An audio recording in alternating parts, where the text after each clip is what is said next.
लड़कियां वेट उठाती हैं जिम में जाके या वेट ट्रेनिंग करती हैं तो लोगों को ऐसा मानना कि वो मर्दों की तरह दिखने लगती हैं। या even my family was not supportive at that time. लोग बोलते थे कि आज तो वीडियो बनेगी नहीं। तो क्या जो फीमेल्स जिम जाती हैं तो उनको मास्टरबेट करना चाहिए? बॉडी बिल्डिंग कॉम्पिटिशन में जो आप स्टेरॉइड लेते हो वो आई एग्री कि एथिकली सही नहीं है। मैंने तो ऐसा सुना था कि जो लोग एस्टेरॉइड्स लेते हैं उनकी सेक्स ड्राइव कम हो जाती है और लोग उस चीज़ से इन्फ्लुएंस हो जाते हैं और उसकी वजह से अपनी बॉडी में कुछ भी कचरा डालते हैं और मैक्सिमम चांसेस होते हैं कि वो एंड ऑफ द डे की कोई ना कोई बड़ी बीमारी लेके आते हैं। नितेश सोनी जी ने जिस हिसाब से सत्तू को प्रमोट किया है, आई डोंट नो कि किसी ब्रांड का सत्तू भी आता है, तो अगर किसी को पहचानना हो कि उसका प्रोटीन नकली है या फिर असली है तो फिर वो किस तरीके से पहचान सकता है? 20,000 के उनके फॉर्म्स होते हैं। मतलब 20,000 का फॉर्म है और आप जीतने वाले को 27,000 रुपये पे कर रहे हो। There is no scope in India. Gym जाने से लड़की या लड़कियों की हाइट रुक जाती है। अगर आपको बॉडी बिल्डिंग में जा रहे हो ना तो ये सारी चीज़ें ना यहाँ से सुनो और यहाँ से निकाल दो। ये बहुत इंपॉर्टेंट है। अगर यहाँ रखोगे तो फिर वो मैं सबसे पहले एक बहुत बड़ी मिथ है उससे मैं स्टार्ट करना चाहूँगा कि जो लड़कियां वेट उठाती हैं जिम में जाके या वेट ट्रेनिंग करती हैं तो लोगों को ऐसा मानना कि वो मर्दों की तरह दिखने लगती हैं। Is this true? ये बहुत कॉमन क्वेश्चन है Yeah. और ये मुझसे भी कई बार पूछा जा चुका है, इवन काउंसलिंग में भी।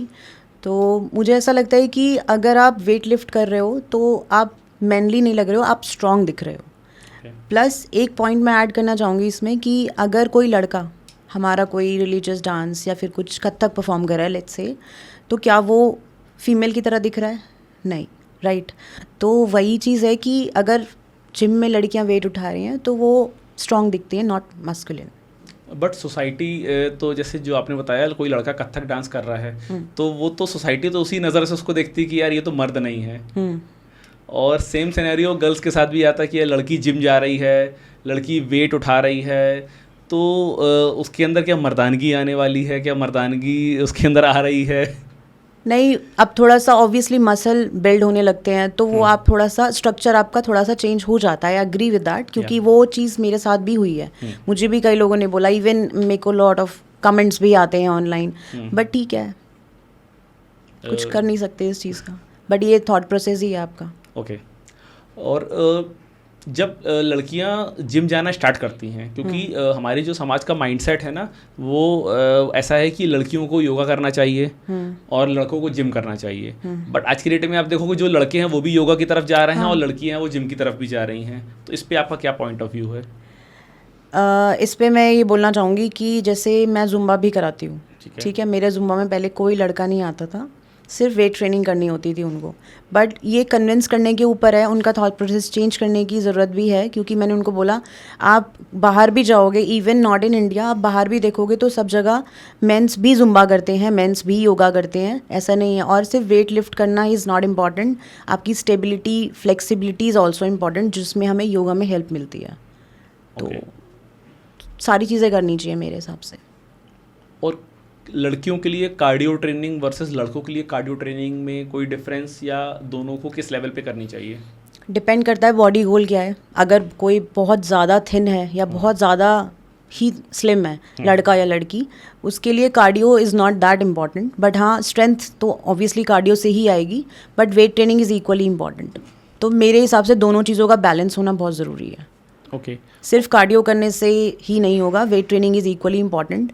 इवन मैं आपको एक एग्जांपल बताती हूँ कि मेरे पास जैसे काउंसलिंग में फ़ीमेल आती हैं तो वो बोलती है कि मुझे ज़्यादा वेट ट्रेनिंग मत कराना, मेरे को सिर्फ कार्डियो बता दो या फंक्शनल ट्रेनिंग बता दो।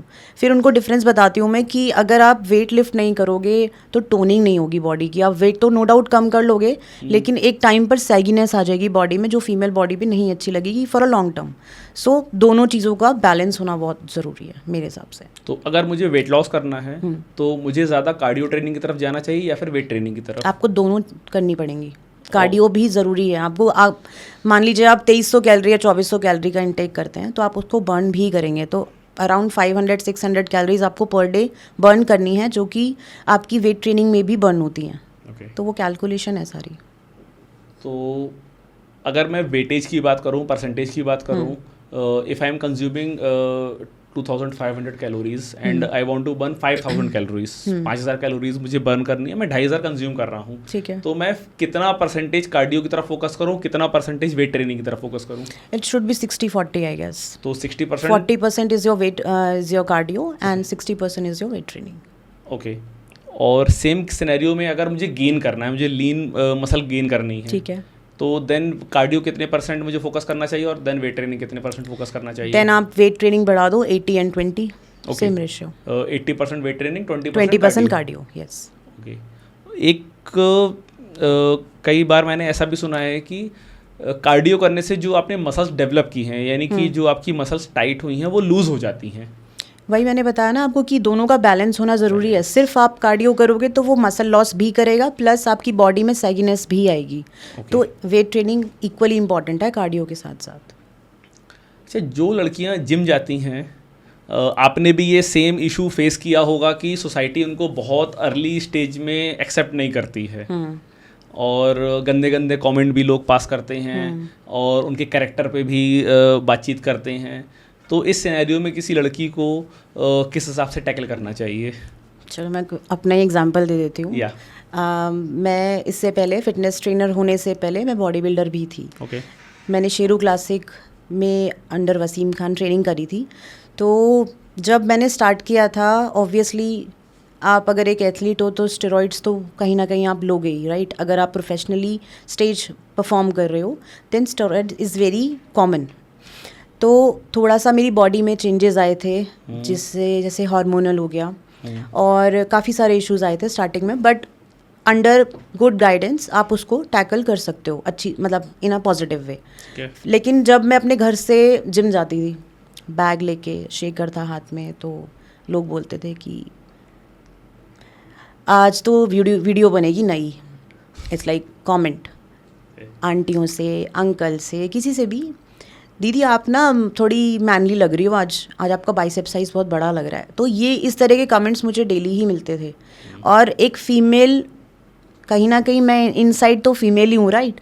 तो वो जो फेमिनिन अर्ज होती थी ना, वो बहुत ज़्यादा हर्ट होती थी समवेयर. बट मेरे कोच ने मुझे एक चीज़ सिखाई थी कि अगर आपको बॉडी बिल्डिंग में जा रहे हो ना, तो ये सारी चीज़ें ना यहाँ से सुनो और यहाँ से निकाल दो. ये बहुत इंपॉर्टेंट है. अगर यहाँ रखोगे तो फिर वो स्टेज नहीं परफॉर्म कर पाओगे आप. अभी तो आपको सिर्फ सोसाइटी बोल रही है, वहाँ स्टेज पे कम से कम लैक्स में लोग होंगे, तब आप क्या करोगे? फिर तो आप परफॉर्म ही नहीं कर पाओगे. तो ये चीज़ें बहुत दिमाग में रखनी पड़ती है. Even my family was not supportive at that time, but ठीक है, उन्होंने लेटर ऑन सपोर्ट किया. उनका थॉट प्रोसेस उन्होंने टाइम के हिसाब से चेंज किया. तो when your family is not supporting और आप एक ऐसी इंडस्ट्री में जा रहे हो जो मेल डोमिनेटिंग है, जहाँ पे आपको 90 to 95% मेल मिलेंगे, कितना हार्ड होता है इस चीज़ को सर्वाइव करना? Very difficult. It was very struggling. 3 years मेरे बहुत स्ट्रगलिंग गए हैं, to be honest. I was lone, क्योंकि फैमिली साथ में नहीं थी. इवन एक बंदा था मेरे साथ में जो मेरा भाई है, छोटा भाई है, बस एक वही था जिसने मुझे सपोर्ट किया है. और वो मेरे पास आता रहता था कि कैसी चल रही है प्रोग्रेस या कैसी तैयारी चल रही है. तो एक वही था जो मुझे सपोर्ट करा था. अदरवाइज़ ऑब्वियसली जैसे आपने कहा, इंडस्ट्री नहीं, पूरी कंट्री ही हमारी मेल डोमिनेटिंग है, टू बी ऑनेस्ट, राइट? तो सर्वाइव करना तो है ही नहीं हो. ग्रेट. जब मैं भी जिम करता हूँ तो मैं जिम में देखता हूँ कि लड़कियाँ हैं ना, वो अपने ग्लूट शो ऑफ करती हैं, अपना क्लीवेज शो ऑफ करती हैं जिम में, स्पेशली अपनी खुशी के लिए या फिर लड़कों को एक्साइट करने के लिए. क्या रीज़न हो सकता है? अब फीमेल में भी 2 तरह की फीमेल्स होती हैं, मुझे नहीं पता बाकियों का, लेकिन मोस्टली अपने लिए करती हैं. क्योंकि देखो, अगर आप इवन अगर एज अ मेल भी, अगर आपके शोल्डर अच्छे हैं, ब्रॉड हैं, तो आप क्या करोगे? थोड़ा तो फ्लॉन्ट करना बनता है, राइट? तो वही है, वही चीज़ है सेम. अगर मेरी बॉडी का मेरा फेवरेट पार्ट ग्लूट है, टू बी ऑनेस्ट. मेरे को अपर बॉडी ट्रेन करना इतना पसंद नहीं है, बट हाँ ऑब्वियसली आप हर मसल को ट्रेन तो करोगे ही, स्किप नहीं कर सकते. But favourite is leg day, वो भी glutes day, glutes and hams. तो ठीक है, अगर कोई शो ऑफ भी कर रहा है तो अपने लिए कर रहा है, किसी और के लिए नहीं. और अगर उससे मेल एक्साइट हो रहे हैं तो वो उनकी प्रॉब्लम है. राइट. कुछ ऐसी पर्टिकुलर एक्सरसाइज हैं जो लड़कियां जिम में परफॉर्म नहीं कर सकती, केवल लड़के परफॉर्म कर सकते हैं? ऐसा तो कुछ भी नहीं है, ऐसा नहीं है, मतलब सारी एक्सरसाइज हैं वो लड़कियां भी कर सकती हैं, जो लड़के कर सकते हैं वो लड़कियां भी कर सकती हैं। आपको क्या लगता है कौन सी एक्सरसाइज है जो आप लड़कियां नहीं कर सकती? जैसे मैंने देखा है कि मोस्टली बेंच प्रेस लड़कियां कम मारती हैं। नहीं, अच्छा, करती हैं। हैं। मे बी उतना वेट नहीं होता है बट हाँ। करती हैं, क्योंकि वो इक्वली इम्पॉर्टेंट है। चेस्ट अगर वर्कआउट है तो इक्वली इम्पॉर्टेंट है, Equally इट्स नॉट important है। Gender division. Okay, so basically जो मेल वर्कआउट है या फीमेल वर्कआउट है तो वो ऑलमोस्ट सेम होता है। ऑलमोस्ट सेम ही होता है, बस वेट और रैप्स का डिफरेंस होता है, that's the only difference in the training. Otherwise सब कुछ सेम ही होता है। अब तो लड़के जैसे ग्लूट्स पहले ट्रेन नहीं करते थे, कि Yeah. अब लड़के भी ग्लूट्स ट्रेन करते हैं।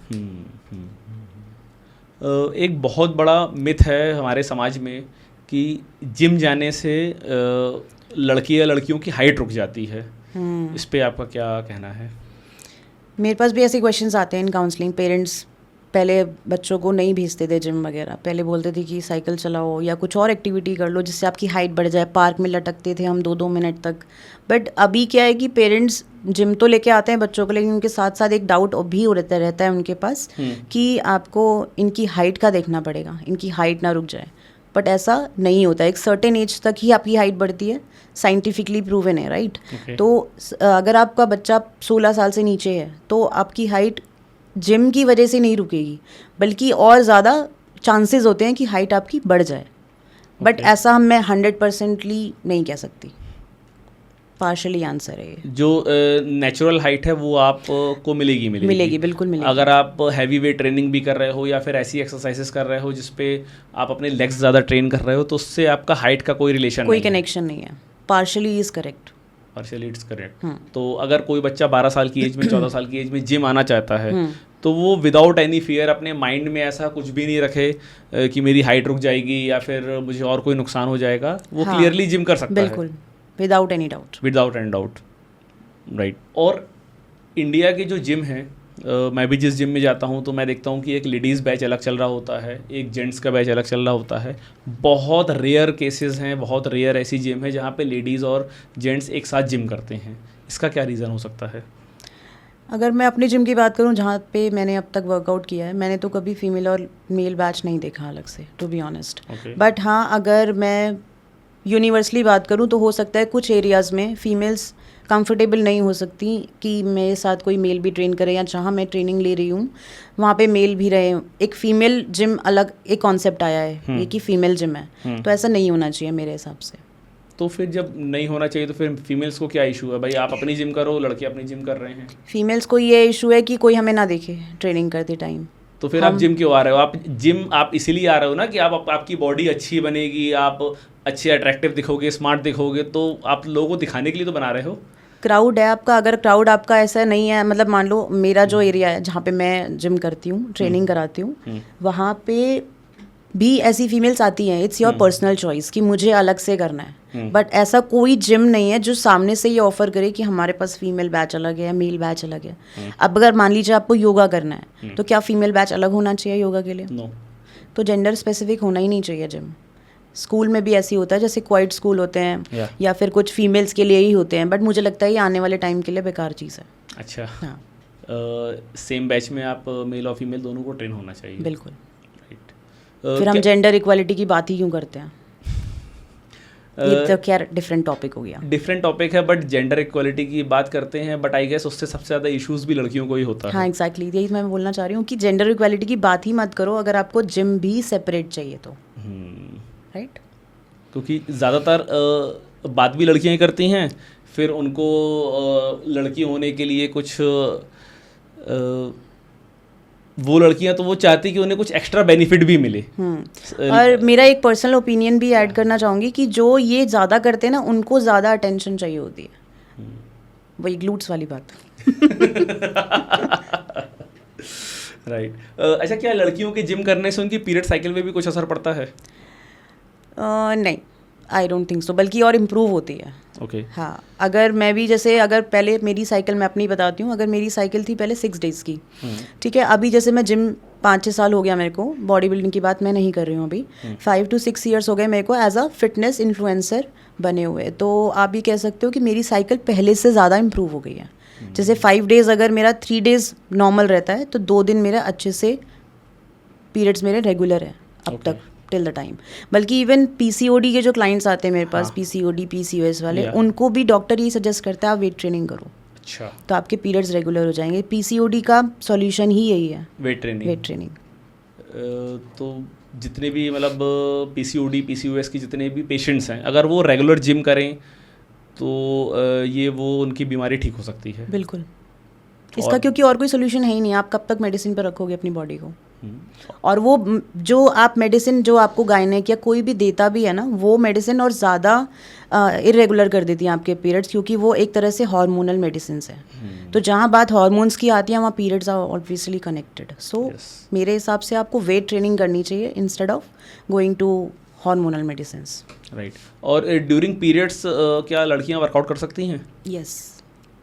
क्योंकि मैंने देखा है कि जितनी मेरे नोन में जो गर्ल्स हैं या जो जिम मेरे साथ आती हैं, जो मेरे बैच में करती हैं, तो इट वाज लाइक कि पीरियड्स के टाइम पे एटलीस्ट 3 डेज तो वो जिम नहीं आती हैं। ये भी बहुत कॉमन प्रॉब्लम है, बहुत कॉमन इशू है। तो इस पे आप क्या बताओगे कि मतलब आना चाहिए नहीं आना चाहिए, साइंटिफिकली प्रूवन है, या फिर उनकी बॉडी में कुछ ज़्यादा चेंजेस रहते हैं या पेन की वजह से वो नहीं कर पाती हैं?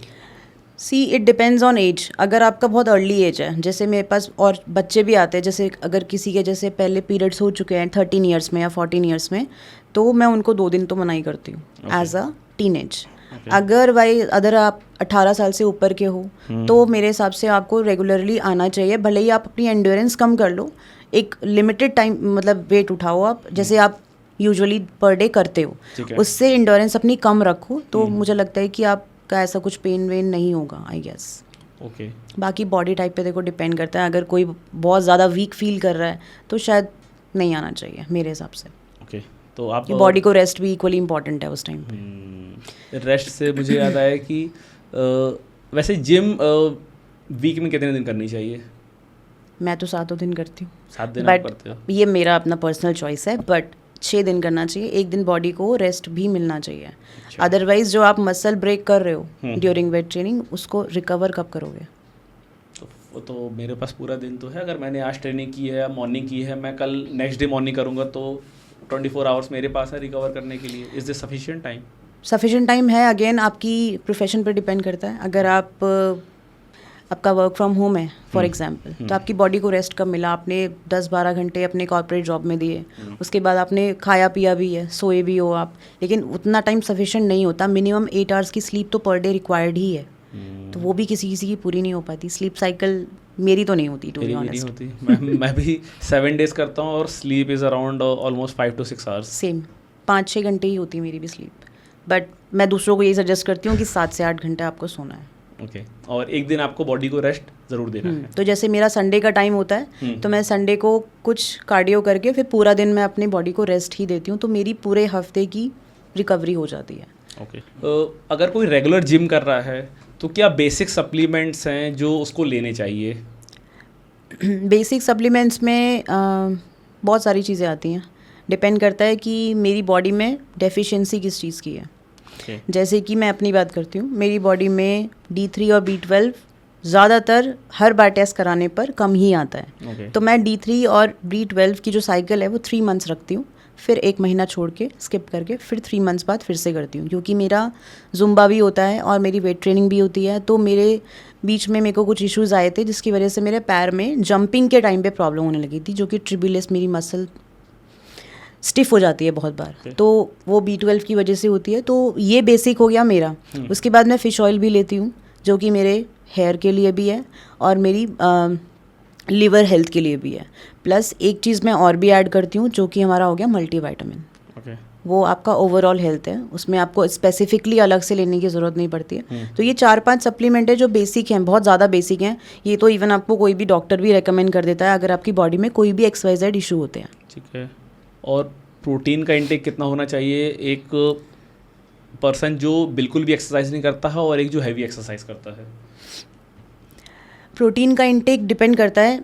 अगेन मेंस का मेरे हिसाब से अगर फैक्ट्स की बात करूं तो फिर 56 ग्राम पर डे का मेन का होना चाहिए प्रोटीन इंटेक पर डे का। और विमेंस का 46 ग्राम होना चाहिए, जो कि शायद ही पूरा होता है। मेरा तो आज तक मीट नहीं हो पाया टारगेट, बट आइडियली 46 आपको लेना चाहिए। ऐसा नहीं कि आपके बॉडी वेट के अकॉर्डिंग होना चाहिए कि अगर आपका बॉडी वेट जितना है तो पर ग्राम प्रोटीन आपको कंज्यूम करना चाहिए अगर आप बहुत ज़्यादा एक्सरसाइज नहीं कर रहे हो। फिर अगेन अगर आप फिजिकल एक्टिविटीज़ कर रहे हो तो आपको अपनी बॉडी वेट से 1.5 ग्राम प्रोटीन इंटेक करना चाहिए। दैट इज़ करेक्ट, बट इतनी कैलकुलेशन से कोई भी प्रोटीन नहीं लेता है मेरे हिसाब से। ओके शायद आप लेते हो। हाँ मैं लेता हूँ। तो मैं भी इतनी कैलकुलेशन नहीं करती, क्योंकि अगर मेरा, अब जैसे मान लीजिए मैंने आपको बताया फीमेल का 46 ग्राम होना चाहिए, जो कि मेरा मीट नहीं करता है, फूड से तो मीट नहीं करता है ओवरऑल। तो मैं और चीज़ें जैसे कि प्रोटीन बार हो गया, मैक्स प्रोटीन में 10 ग्राम प्रोटीन होता है पर बार। तो वो जैसे मेरा इनटेक पूरा हो गया तो ठीक है, अदरवाइज मैं उससे कंप्लीट उसको कर लेती हूँ। लेकिन ज़्यादातर ये नहीं हो पाता है मैक्सिमम केसेस में। ठीक है, बाकी डिपेंड करता है आपको अगर प्रोटीन से ब्लोटिंग हो रही है, हाँ, या फिर आपको कुछ गैस्ट्रिक इशू हो रहा है उसकी वजह से, तो सिर्फ आपको खाने का ही ऑप्शन है आपके पास कि आपको खाने से ही प्रोटीन इनटेक करना है। राइट। वेजिटेरियंस के लिए कोई डाइट आप सजेस्ट करना चाहोगे कि उनका प्रोटीन इंटेक पूरा हो throughout the day? I feel pity for them, but ठीक है वेजिटेरियंस के पास बहुत कम ऑप्शंस होते हैं, बट हाँ हम पनीर से और सोया हो गया, इन चीज़ों से अपना प्रोटीन इंटेक पूरा कर सकते हैं। और अभी तो सत्तू भी ट्रेंडिंग में है। हाँ सत्तू, वो तो मैं भूल ही गया था। सत्तू की बात की, मतलब वो आई गेस नितेश सोनी जी ने जिस हिसाब से सत्तू को प्रमोट किया है, आई डोंट नो कि किसी ब्रांड का सत्तू भी आता है। वैसे तो वो कोई ब्रांड प्रमोट नहीं करते, एंड मैं उनकी बहुत रिस्पेक्ट भी करता हूँ, मैं उनके कंटेंट की बहुत रिस्पेक्ट करता हूँ।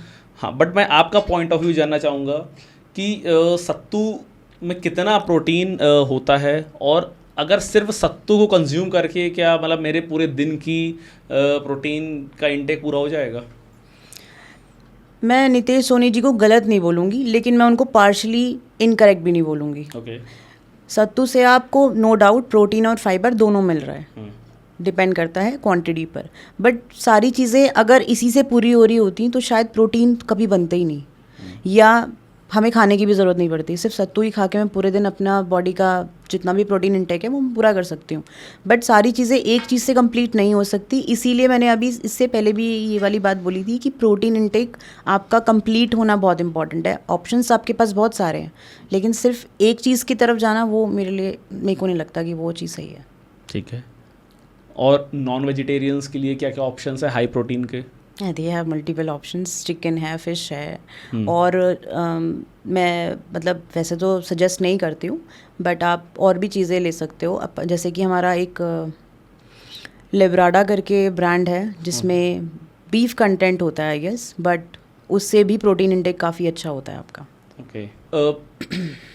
वे प्रोटीन में एक बहुत इश्यूज आते हैं कि लोगों को ना नकली प्रोटीन मिल जाता है, क्योंकि इंडिया में देखा है कि अभी रिसेंटली न्यूज़ में मैं पढ़ रहा था कि ऐसे केसेस हुए हैं कि जहाँ पर हज़ारों किलो में वे प्रोटीन नकली पकड़ा गया है, पुलिस ने रेड मारी है। बहुत सारे उस पर ऐसे केमिकल थे कि जो आपको हार्म भी करते हैं, इवन कैंसर सब्सटेंस भी उसमें पाया गया जब उनका लैब टेस्ट किया गया है। तो अगर किसी को पहचानना हो कि उसका प्रोटीन नकली है या फिर असली है, तो फिर वो किस तरीके से पहचान सकता है? ये प्रोटीन के लिए मैं ये बोलूँगी कि सबसे पहला तो GST bill is very important. अगर आप कहीं से भी प्रोटीन लेते हो, कहीं से भी लाइक वेबसाइट, ऑनलाइन या फिर कहीं पर भी जाके ले रहे हो, तो आपको GST बिल अगर प्रोवाइड करा रहा है सामने वाला, तो आई थिंक ये ऑथेंटिक है फर्स्ट। तो आप इसका सेकंड ऑप्शन ये है कि आप इसका लैब टेस्ट करा सकते हो। अगर आपको प्रोटीन से 15 डेज़ के अंदर अगर आपको ब्लोटिंग फील या गैस्ट्रिक फील नहीं हो रहा है, तो आप इसका लैब टेस्ट भी करा सकते हो। तो आपको ये पता चल जाएगा कि कितना ऑथेंटिक है आपका प्रोटीन जो आप अपनी बॉडी में कंज्यूम कर रहे हो। राइट। अभी आपने स्टार्टिंग में बताया था कि जब आप प्रोफेशनली बॉडी बिल्डिंग करती थी और वेट ट्रेनिंग करती थी, तो आपने एस्टेरॉइड्स लिए थे। तो एस्टेरॉइड्स की जो साइकिल होती है वो जब चलती है तो फिर बॉडी में चेंजेस क्या क्या आते हैं? बहुत सारे चेंजेस आते हैं, जैसे कि सबसे पहले तो हार्मोनल, और वही सब कुछ इधर उधर कर देता है। तो हार्मोनल में जैसे मैं फर्स्ट बात करूँ, अनइवन हेयर ग्रोथ रहती है आपकी बॉडी पर, कहीं पर भी हो सकती है वो, इट्स नॉट स्पेसिफिक पार्ट पे नहीं होगी, कहीं पर भी हो सकती है, आपके फेस पे भी हो सकती है, हैंड्स पे भी हो सकती है। सो जिन्हें हम आजकल नाम दे रहे हैं strawberry legs. Strawberry legs. Okay. तो ये स्ट्रॉबेरी लेग्स जैसा कुछ नहीं होता है, इट्स योर हार्मोनल प्रॉब्लम। ठीक है। तो पहला तो हार्मोनली हो गया, अनइवन हेयर ग्रोथ, प्लस आपकी पीरियड साइकिल भी ऊपर नीचे रहती है, मतलब हमेशा आपको डिले ही आएंगे, चाहे वो 6 दिन हो 10 दिन हो, बाकी डिपेंड करता है आपकी साइकिल 45 डेज़ की है या 30 डेज़ की है। तो ये सारी चीज़ें, ये सारी प्रॉब्लम्स आती हैं। प्लस एक आपका जैसे कि बहुत ज़्यादा आप एनर्जेटिक फील करते हो बट इन सेक्शुअल ड्राइव आप बहुत ज़्यादा एरोज रहते हो ऑल द टाइम, तो ये भी एक फ्लॉ ही है मेरे हिसाब से। बट मैंने तो ऐसा सुना था कि जो लोग एस्टेरॉइड्स लेते हैं उनकी सेक्स ड्राइव कम हो जाती है। डिपेंड करता है कि आप स्टेरॉइड क्वालिटी क्या ले रहे हो ओके और किस गाइडेंस में ले रहे हो। अगर आपकी गाइडेंस गलत है, if your coach is provoking you to do more and more, but वो कहीं ना कहीं आपको हार्मफुल है। सिर्फ एथलीट्स के लिए ना स्टेरॉइड बहुत इंपॉर्टेंट होते हैं, क्वालिटी बेसिकली। अगर आप किसी सस्ती क्वालिटी पे जाते हो, लेट्स से चीप प्रोडक्ट्स, ठीक है, अगर आप उस पे जाते हो तो वो आपकी बॉडी में कहीं ना कहीं प्रॉब्लम करेंगे, चाहे वो मेल हो या फीमेल हो। अगर आपकी स्टेरॉइड क्वालिटी अच्छी है तो मुझे नहीं लगता कि कोई प्रॉब्लम होगी, क्योंकि मैं दोनों फेस से निकल चुकी हूँ, बैड भी और गुड भी। तो जब मैं वसीम खान सर पे आई थी तो मेरी बॉडी कंडीशन बहुत ख़राब थी, to be honest. Facial hairs भी थे, अनइवन हेयर ग्रोथ भी थी, लेकिन जब मैं उनके पास आई उन्होंने मेरी साइकिल भी चेंज करी थी, प्लस उन्होंने मेरा न्यूट्रिशन भी बढ़ाया था, जैसे कि बायोटीन ऐड किया था उन्होंने, और भी बहुत सारी चीज़ें थी। तो मेरी जो ओवरऑल हेल्थ थी वो उनके पास आके ही ठीक हुई है, उससे पहले बहुत डिसफिगर्ड थी। ओके क्योंकि जो मैंने सुना है जो सेक्स ड्राइव के बारे में कि क्योंकि आप जब बॉडी बिल्डिंग कंपटीशन के टाइम पे होते हो, आप हाई स्टेरॉइड डाइट पे होते हो, प्लस आप कोई भी कार्बोहाइड्रेट कंज्यूम नहीं कर रहे हो, आप कोई भी फैट कंज्यूम नहीं कर रहे हो, तो फिर वो नेचुरली ही नहीं आएगा। हाँ, नहीं आएगा, लेकिन स्टेरॉइड में भी कौन सा ले रहे हो आप? स्टेरॉइड में भी बहुत सारी चीज़ें तो होती हैं, वो फिर आपके उस हार्मोन को ट्रिगर कर सकता है। एग्जैक्टली। तो इसी वजह से ये, बट मैं फ्लॉ कहूँगी, ये बहुत अच्छी चीज़ नहीं है ऑल द टाइम। राइट। एक चीज़ बॉडी बिल्डिंग कॉम्पिटिशन्स में और भी है कि ऑलमोस्ट 100% बॉडी बिल्डर्स जब स्टेज पे परफॉर्म करते हैं तो वो एस्टेरॉइड्स लेके ही परफॉर्म करते हैं। एक तो ये एथिकली लेना सही नहीं है, आई डोंट नो कि ये इंडिया में लीगल भी है कि नहीं है, मुझे इस बारे में आइडिया नहीं है। बट स्टिल आप एक अननेचुरल बॉडी लेके, एक अननेचुरल तरीके से बनाई हुई बॉडी लेके आप स्टेज पे परफॉर्म कर रहे हो, लोगों को दिखा रहे हो, लोग उससे एक्साइट हो रहे हैं, और उसके बाद वैसी सेम बॉडी बनाने के लिए वो अपनी बॉडी में कुछ भी डाल रहे हैं। हाँ, क्योंकि फिर उनको तो नहीं पता, क्योंकि आपने तो एक प्रोफेशनल के अंडर वो साइकिल चलाई है, राइट। बट लोगों को तो नहीं पता ना कि ये एस्टेरॉइड्स की बॉडी है या फिर नेचुरल बॉडी है, और लोग उस चीज़ से इन्फ्लुएंस हो जाते हैं और उसकी वजह से अपनी बॉडी में कुछ भी कचड़ा डालते हैं, और मैक्सिमम चांसेस होते हैं कि वो एंड ऑफ द डे की कोई ना कोई बड़ी बीमारी लेके आते हैं। राइट। तो डू रियली थिंक कि ये बॉडी बिल्डिंग कॉम्पिटिशन्स को हमको कंटिन्यू करना चाहिए या इनको डिसकंटिन्यू करना देना चाहिए? बॉडी बिल्डिंग कॉम्पिटिशन में जो आप स्टेरॉइड लेते हो वो आई एग्री कि एथिकली सही नहीं है, लेकिन अगर आप स्टेज परफॉर्म कर रहे हो तो ऑब्वियसली बिना उसके आप स्टेज पे जा ही नहीं सकते, क्योंकि वो उनकी जो कैटेगरी है, जिस चीज़ में आपको वो नंबरिंग करना चाह रहे हैं, वो कैटेगरी में आप फॉल ही नहीं करोगे, so there is no point कि आप स्टेज खेलो। अदरवाइज अगर आप स्टेज खेल रहे हो तो ही आप स्टेरॉइड की तरफ जाओ, अदरवाइज सिर्फ इन्फ्लुएंस होके बॉडी बनाने से कोई फ़ायदा नहीं है, वो लॉन्ग टाइम तक टिकेगी नहीं, and you will and up with nothing. क्योंकि जो एथलीट्स भी होते हैं जो स्टेज परफॉर्म करते हैं, मैंने एक इंटरव्यू में सुना था कि जब कोई बंदा स्टेज में होता है तो उस टाइम पे उसकी बॉडी पे 0 कार्ब्स, 0 फैट, 0 वाटर, यस, और इवन वो इस कंडीशन में होता है कि वो अब मरा कि कल मरा। करेक्ट। क्योंकि वो आप इतनी ज़्यादा आपकी बॉडी में स्टेरॉइड्स होता है, आप 3 दिन पहले अपना वाटर इनटेक ड्रॉप कर देते हो, आप सॉल्ट ड्रॉप कर देते हो, कार्ब्स तो आप ले ही नहीं रहे हो, तो फिर ये कितना हाई रिस्क हो जाता है कि आपने अपनी बॉडी को इस स्टेज पे लेके आ गए हो कि अब आपकी बॉडी कब ख़त्म हुई। बट आपका कहना ठीक है, लेकिन आप कह रहे हो कि कार्ब्स नहीं है बॉडी में। हम लोडिंग करते हैं कार्ब्स की स्टेज से कम से कम आधा 1 घंटा पहले, ठीक है। कार्ब्स लोडिंग होती है proper, rice cakes, protein, butter, whatever you want to have as a carb. उसके बाद आप कह रहे हो कि पानी भी नहीं पीते हैं। हम पानी पीते हैं, बट सिप करके। बिना पानी के तो आप परफॉर्म ही नहीं कर पाओगे। चलो, लड़कों का क्या है कि उनको नंगे पैर स्टेज परफॉर्म करना है, लड़कियों का ज़्यादा डिफिकल्ट है, उनको 5-6 इंच की हील्स पहननी है। और यू वोंट बिलीव, जब I was preparing back stage तो कितनी बार तो मेरे को क्रैम्प्स आए हैं, कितनी बार पोजिंग करते हुए, क्योंकि पानी का इनटेक ऑब्वियसली 14 दिन से हम बिल्कुल ड्रॉप करते हैं धीरे धीरे। जैसे पहले 5 लीटर होता है पर डे, फिर 4 हुआ, फिर 3 हुआ, फिर 2, फिर 1, ऐसे आके फिर लास्ट के जो 3 दिन बचते हैं उसमें सिर्फ सिप करके पानी पी सकते हो, बट ऐसा नहीं है कि बिल्कुल ही आपको कट डाउन करना है।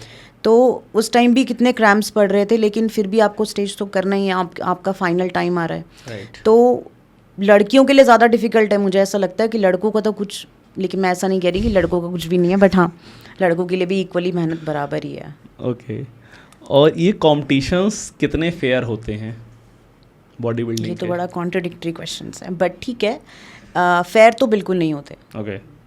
क्योंकि पहली बात तो जो आपको मिल रहा है वो, जैसे आप कुछ इन्वेस्ट करते हो कहीं पर भी, ठीक है, आपने कुछ इन्वेस्ट किया तो बदले में आप भी कुछ एक्सपेक्ट कर रहे होगे कि हमें कुछ अच्छा ही मिलेगा और उससे ज़्यादा ही वर्थ मिलेगा। एथलीट पूरे 6 महीने 7 महीने जितने महीने की उसकी साइकिल होती है, पूरे 6 महीने लग के मेहनत करता है, पोजिंग करता है, खाना पीना छोड़ता है, अपनी बॉडी को एक तरह से रिस्क पे डाल रहा है, राइट। नो मैटर आपका गुड कोच है, लेकिन आपकी बॉडी कहीं ना कहीं रिस्क पे है। फिर उसके बाद कम से कम नहीं तो आप 2.5-3 लाख रुपए अपनी बॉडी पे लगाते हो, और बल्कि उससे ज़्यादा ही लगता है, 6 महीने बहुत होते हैं। आपको मिलता कितना है? 27,000 रुपीज़ गोल्ड। किस कंपटीशन? गोल्ड कैटेगरी, शेरू की बात करते हैं, मैंने वही खेला है। हाँ, शेरू क्लासिक। ओके। तो आपको मिलता कितना? 27,000 रुपीज़ केवल, जिसमें आपकी सिर्फ क्या है, 27 कुछ भी नहीं होते, कुछ भी नहीं। अगर मैं लैक्स की बात कर रही हूँ तो 1000 तो कुछ भी नहीं हुआ। तो मेरे को नहीं लगता कि ये फेयर है, बल्कि एथलीट्स को इतना ज़्यादा मिलना चाहिए क्योंकि वो इन्वेस्ट भी उतना ही कर रहा है।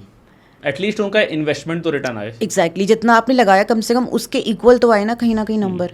प्लस उनके रजिस्ट्रेशन इतने हाई होते हैं, ऑब्वियसली एथलीट इतनी मेहनत करके आता है, इतना पैसा खर्च करके आता है, उनके फिर 20,000 के उनके फॉर्म्स होते हैं, जो आपका रजिस्ट्रेशन फॉर्म जैसे मैं कह रही हूँ। मतलब 20,000 का फॉर्म है और आप जीतने वाले को 27,000 रुपये पे कर रहे हो। यस, और 6,000 की टैनिंग होती है। 6,000 रुपीज़ आई पेड, इसलिए मेरे को अमाउंट्स के साथ याद है। 6,000 टैनिंग के लिए होती है, जो आप घर से करके आओगे वो आपको नहीं, अच्छा, अलाउ नहीं है वो। नहीं, अगर आप करके भी आ रहे हो तो भी वो आपको कहीं ना कहीं उसमें कर देंगे, नहीं यहाँ कमी है वहाँ कमी है, डिस्क्वालीफाई कर देते हैं। इवन मेरे सामने ही हुआ था, एक लड़के की टैनिंग वो घर से करके आया था, लेकिन उसने यहाँ से 1 डे का उन्होंने पास लिया था और उनकी बॉडी को इतना ज़्यादा शाइनिंग कर दिया कि वो उनका मसल नहीं दिखा, तो उनको डिस्क्वालीफाई कर दिया फर्स्ट राउंड में।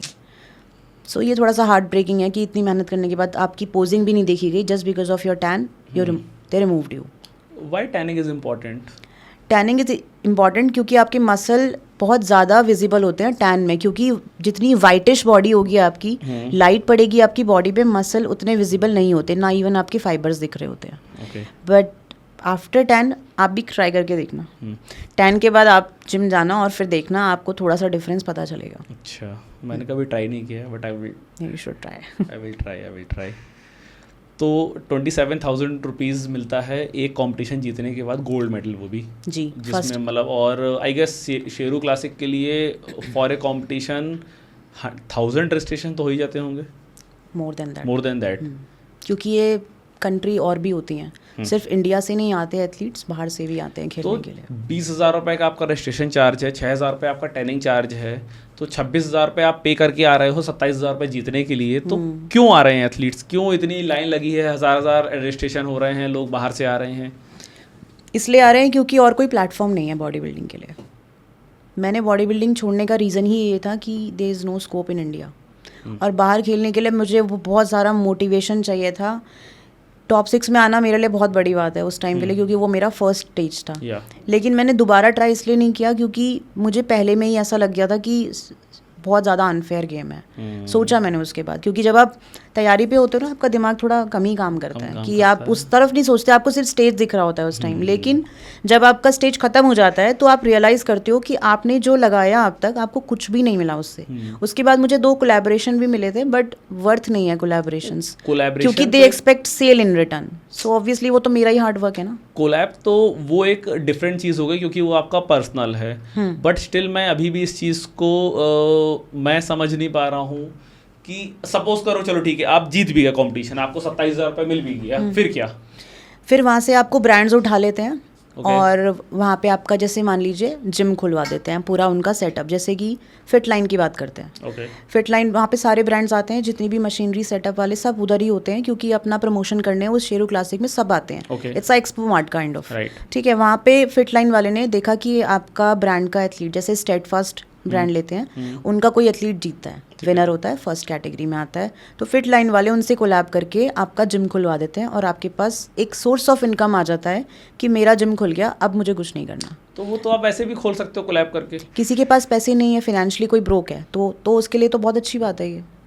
तो यू मीन टू से कि अगर आप शेरू क्लासिक जीत गए हो और सपोज करिए फिट लाइन नाम का कोई ब्रांड है, तो वो आपको free of cost machine provide करेगा क्या? फ्री ऑफ कॉस्ट तो नहीं, कुछ परसेंटेज तो वो भी लेते हैं ऑब्वियसली, लेकिन कोलैब में कुछ अमाउंट आपको मिलता है, डिस्काउंट हो जाता है मशीनरीज पर, और एक प्रॉपर एक आपको सेटअप मिल जाता है जिसमें आपको कहीं भी कुछ नहीं करना, सिर्फ उसको रन करके देना है and the business sharing. Okay, और वो लैंड वगैरह, लैंड आपको अरेंज करना है, एरिया आपको अरेंज करना है, एरिया आपको डिसाइड करना है किस एरिया में जिम चल सकता है, तो आपकी कॉल है वो। और भी बेनिफिट्स हैं, जैसे कि मान लीजिए कुछ एथलीट बिल्कुल ही ब्रोक हैं फिनेंशियली भी और वैसे भी, तो अगर उनको 4 कोलैबोरेशन मिल रहे हैं, प्लस उनको सोशल एक अलग लाइफ मिल जाती है, फॉलोअर्स के पीछे आज लोग सब, बहुत पूरी दुनिया है फॉलोअर्स के पीछे, मैं भी हूँ इवन, तो हर कोई है, लेकिन उसको हेल्दी रखना बहुत इंपॉर्टेंट है। अगर आपका ब्लू टिक है तो ऐसा नहीं है कि आप सेलिब्रिटी हो, आजकल तो it's very common, you can buy it also, right. तो फॉलोअर्स के पीछे जिनके बिल्कुल ही कम है, जैसे मान लीजिए जो 1000 की रेंज में आते हैं, उनके लिए अगर एक फ्रेम मिल रहा है, उनको एक फ्रेम और फेम दोनों चीज़ें मिल रही हैं, तो उनके लिए तो बहुत अच्छा है ये।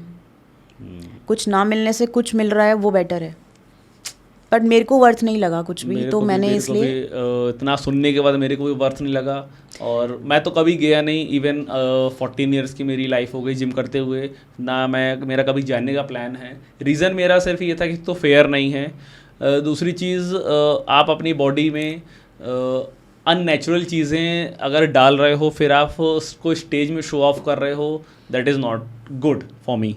बहुत बड़ा एग्जाम्पल हमारे पास तरुण गिल का है, अगर आप उनका कंटेंट देखती हूँ तो उन्होंने ट्रेन किया, 120 डेज़ का उन्होंने चैलेंज लिया, शेरू क्लासिक परफॉर्म किया, देन ही वाइप आउट, मतलब वो गायब हो गए, इंडस्ट्री से ही गायब हो गए। और उस टाइम पे 120 डेज़ तक ही वॉज लाइक कि मैं क्लीन हूँ, मैं नेचुरल हूँ, मैं कुछ भी ले नहीं रहा हूँ, मैं अपनी बॉडी में कोई स्टेरॉइड नहीं ले रहा हूँ। एंड सडन 6 मंथ्स के बाद आप मैन बूब्स लेके और बड़ा सा पेट लेके, तोंद लेके आप मार्केट में फिर आ रहे हो अपना कंटेंट लेके कि भाई वो बॉडी तो बेकार थी, ये बॉडी अच्छी है, उसमें मैं अंदर से खोखला था, इसमें मैं अंदर से भरा हूँ, मैं जिंदा तो हूँ। तो इतना मिसलीड किया है, इतना मिसगाइड किया है उस बंदे ने कि इस इंडस्ट्री से नफरत हो गई कि भाई तुम पैसे के लिए क्या क्या कर सकते हो। अग्री,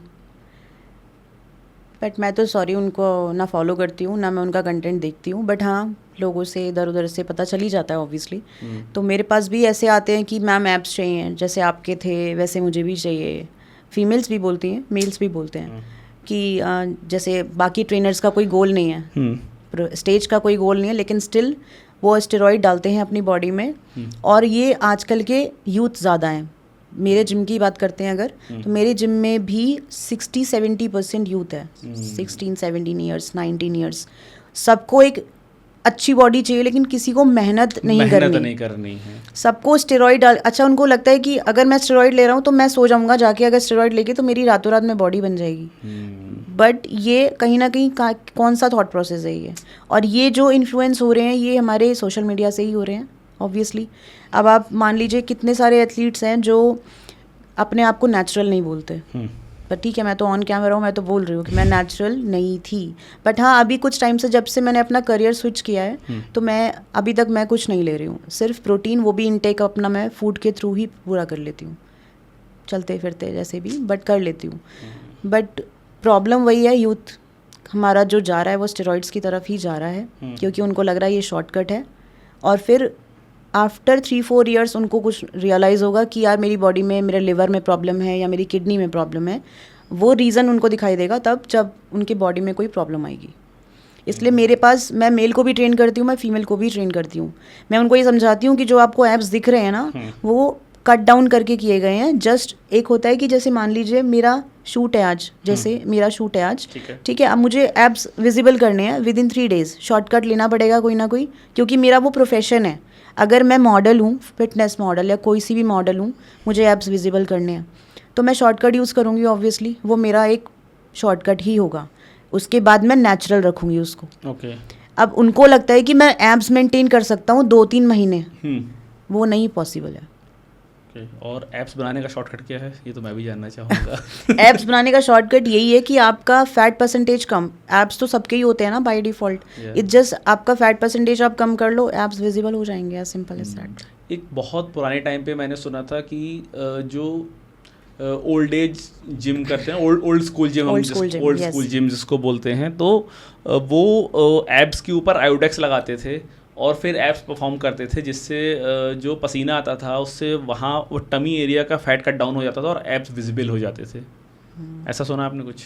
नहीं, ऐसा आपने नहीं सुना? क्योंकि मैंने सुना है, मतलब लोगों को करते हुए भी देखा है, नो डाउट।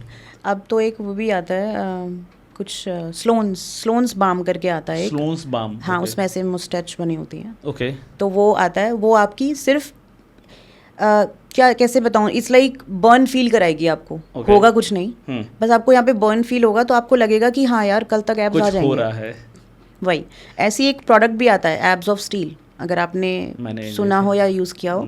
ये मैंने बॉडी बिल्डिंग के टाइम पे यूज़ किया था, बट वो सिर्फ बर्न के लिए होता है कि आपको यहाँ पे थोड़ा सा बर्न फील हो, बस, और कुछ नहीं।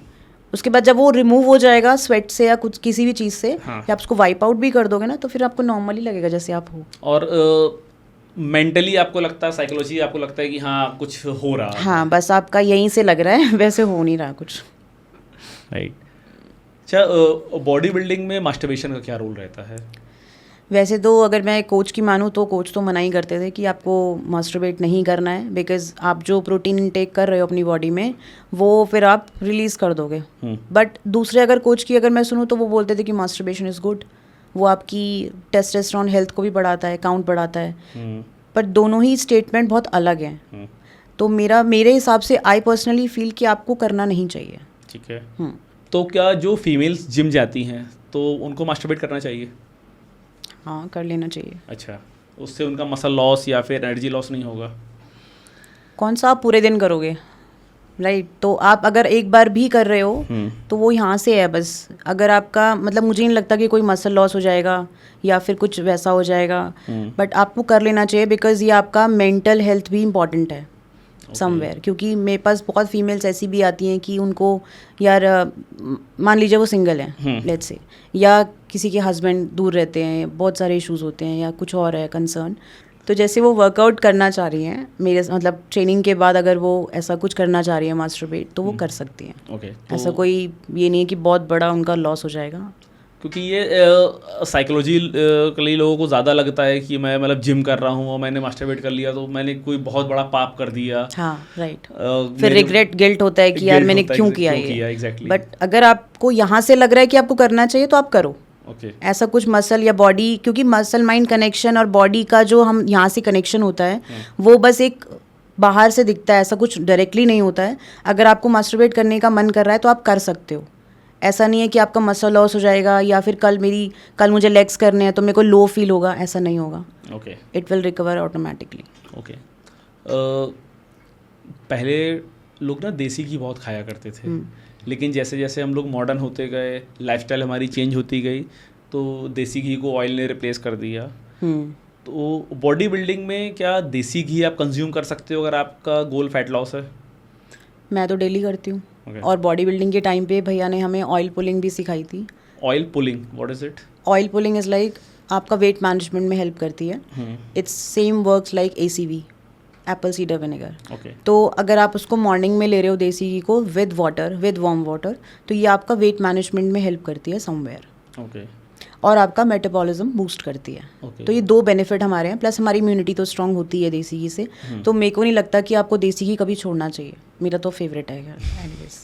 बट मैक्सिमम ट्रेनर्स बोलते हैं कि अगर आपको वेट कट डाउन करना है, आपको मसल्स लीन मास गेन करना है, तो फिर आपको घी छोड़ना पड़ेगा। सब फैंसी टर्म्स हैं मेरे हिसाब से। आप रूट्स पे तो कनेक्टेड रहो। देसी घी बहुत पहले से खा रहे हैं और ऐसा नहीं है कि पहले के लोगों की बॉडी नहीं बनती थी जस्ट बिकॉज ऑफ देसी घी। पहले के लोग की बॉडी भी बनती थी, उनकी बॉडी में एनर्जी भी रहती थी। आज की डेट में तो वो कहते हैं ना, और लॉन्ग टाइम स्टे भी रहती थी। यस, आज तो वो केवल हवा है, स्टेमिना नहीं है, बॉडी में एनर्जी नहीं है, फ्लेक्सिबिलिटी नहीं है। मेन प्रॉब्लम फ्लेक्सिबिलिटी की है। लड़के ज़्यादातर मैंने स्ट्रेंथ ट्रेनिंग एरिया में देखे हैं। Why not yoga, why not stretching, क्यों नहीं करते? इसलिए नहीं करते क्योंकि उनको लगता है ये बहुत फेमिनिन है, बट होना चाहिए। हर वर्कआउट से पहले स्ट्रेचिंग इज़ इक्वली इम्पॉर्टेंट, और हर वर्कआउट के बाद भी करना चाहिए आपको। ओके, और स्ट्रेचिंग से क्या बॉडी में डिफरेंस आएगा आपके? स्ट्रेचिंग से आपका जो आपने जैसे मान लीजिए लेग्स करें हैं, ठीक है, लेग्स हमारी बॉडी का सबसे बड़ा मसल है, उसको पहले वार्म तो करोगे आप, और वार्म में आप अपना स्ट्रेचिंग पार्ट डाल सकते हो। रेजिस्टेंस बैंड से करनी है आपको, योगा ब्रिक से करनी है, वो आपकी चॉइस है। आपको कौन सा मसल ट्रेन करना है, उसको स्टिफ नहीं होने देना है। अदरवाइज़ अगर आप ट्रेनिंग के बीच में आपको क्रैम्प्स पड़ रहे हैं, तो इसका सबसे अच्छा सोल्यूशन ये है कि आप स्ट्रेचिंग करो पहले। ओके। कभी कभी मैं जैसे मेल अपने ट्रेनीज़ को स्क्वाट करवा रही हूँ हैवी, या लेग प्रेस करा रही हूँ, काफ सबसे ज़्यादा काफ में आता है आपका क्रैम्प्स। तो ये इसीलिए है क्योंकि आप स्ट्रेचिंग नहीं कर रहे हो, प्लस आपकी मोबिलिटी नहीं है बॉडी में। आप स्क्वाट्स में अगर डीप नहीं जा पा रहे हो, दैट मीन्स मोबिलिटी या फ्लेक्सिबिलिटी की ही प्रॉब्लम है। तो ये सारी चीज़ें बेसिक है हमारी। अब आजकल लोग क्या है, बेसिक पे जाना ही नहीं चाहते, बस जाते ही सीधा लेग प्रेस पे बैठना है या लेग एक्सटेंशन पे बैठना है। सीधे जाते ही वेट उठाया, बेंच प्रेस मारा, कार्डियो भी नहीं करना, वार्म अप भी नहीं करना, बस सीधे जाके आज मुझे अपना PR ब्रेक करना है। ये कॉन्सेप्ट रहता है आजकल। राइट। सो आकांक्षा, अगर ऐसी लड़कियां जो जिम नहीं जा सकती हैं, और बहुत सारे रीजंस हो सकते हैं, फैमिली रीजंस भी हो सकते हैं, टाइम इशू भी हो सकता है, वो अगर अपने आप को ओवरऑल फिट रखना चाहते तो उनके लिए आप क्या सजेशन देना चाहोगे? उनके लिए मैं ये बोलना चाहूँगी बस कि 1 घंटा निकालें अपने लिए।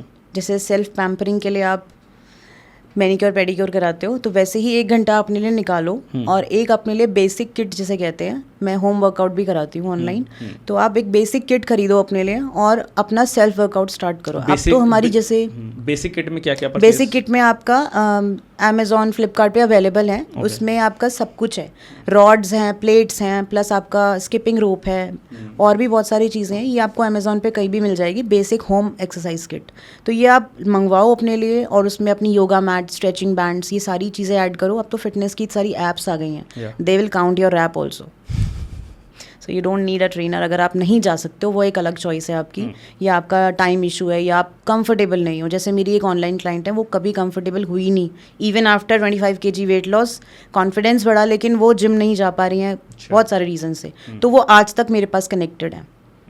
तो उनके लिए मैंने यही करा हुआ है कि अपनी बेसिक किट मंगाई, और उनको मैं होम ट्रेनिंग देती हूँ। अगर ट्रेनर नहीं होता है या मैं अवेलेबल नहीं होती हूँ, तो they have fitness app also, जो आप अपने फ़ोन में डाउनलोड कर लो, and they will count your app also. Okay. So और प्लस आपको अपने न्यूट्रिशंस का ध्यान रखना है। हाँ, आपको ये पता होना चाहिए कि आप क्या खा रहे हो, कितना खा रहे हो, क्वांटिटी मैटर, कि आप कितनी ग्राम में कौन सी चीज़ खा रहे हो। फिर आपको थोड़ी बेसिक नॉलेज आप ले सकते हो अपने ट्रेनर से, कि आपको अगर कितना खा रहे हो और आपको कितना बर्न करना है। ये दोनों चीज़ें इंपॉर्टेंट है। ऐसा भी नहीं कि सिर्फ खाना ही खाना है, बर्न नहीं करना।